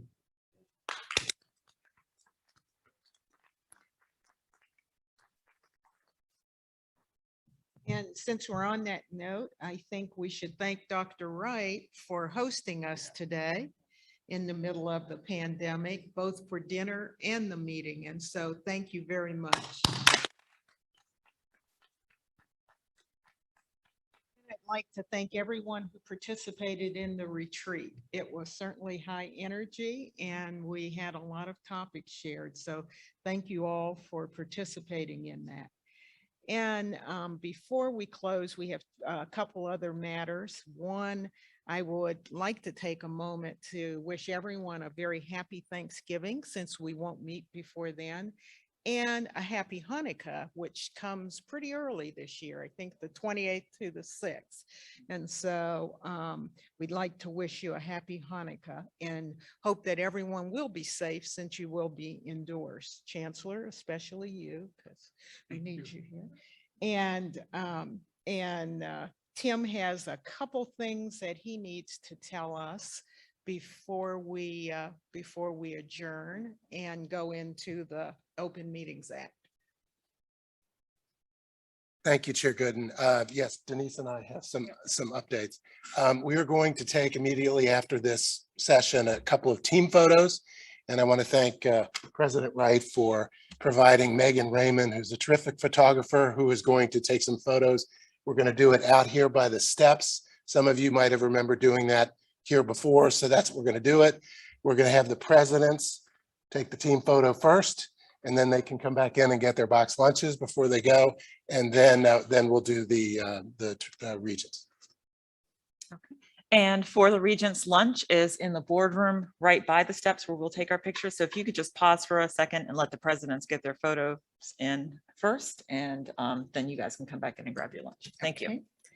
The Open Meetings Act permits public bodies to close their meetings to the public in circumstances outlined in 3-305 of the Act, and to carry out administrative functions exempted by 3-103 of the Act. The Board of Regents will now vote to reconvene in closed session. The agenda for the public meeting today includes a written statement with a citation of the legal authority and reasons for closing the meeting, and a listing of the topics to be discussed. The statement has been provided to the Regents, and it is posted on the USM's website. Do I have a motion to close the meeting? All in favor? Aye. Any opposed? Any abstentions? The meeting is now adjourned.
Okay.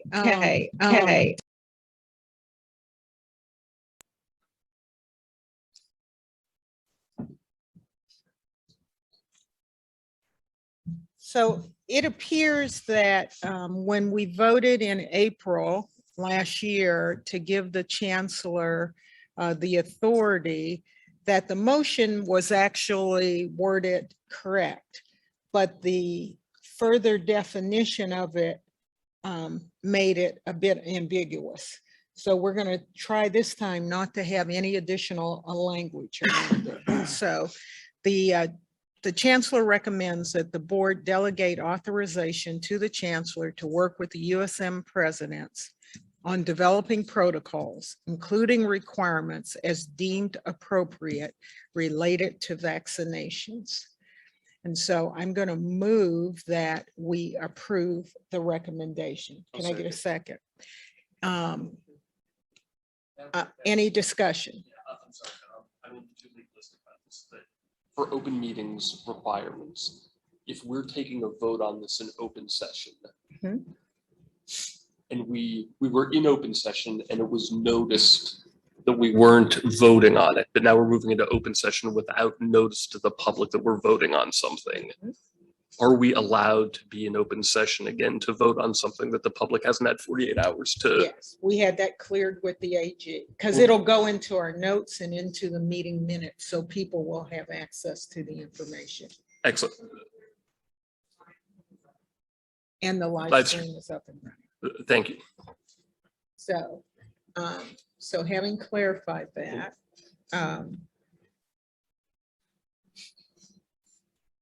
we have a motion and we have a second. Any further discussion? Hearing none, all in favor, say aye. Aye. Any opposed? Any abstentions? Hearing none, the motion passes. And now we'll move back to closed session.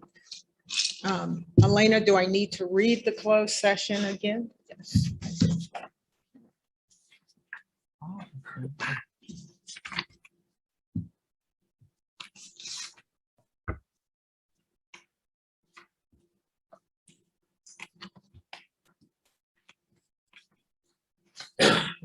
The Open Meetings Act permits public bodies to close their meetings to the public in circumstances outlined in 3-305 of the Act and to carry out administrative functions exempted by 3-103 of the Act.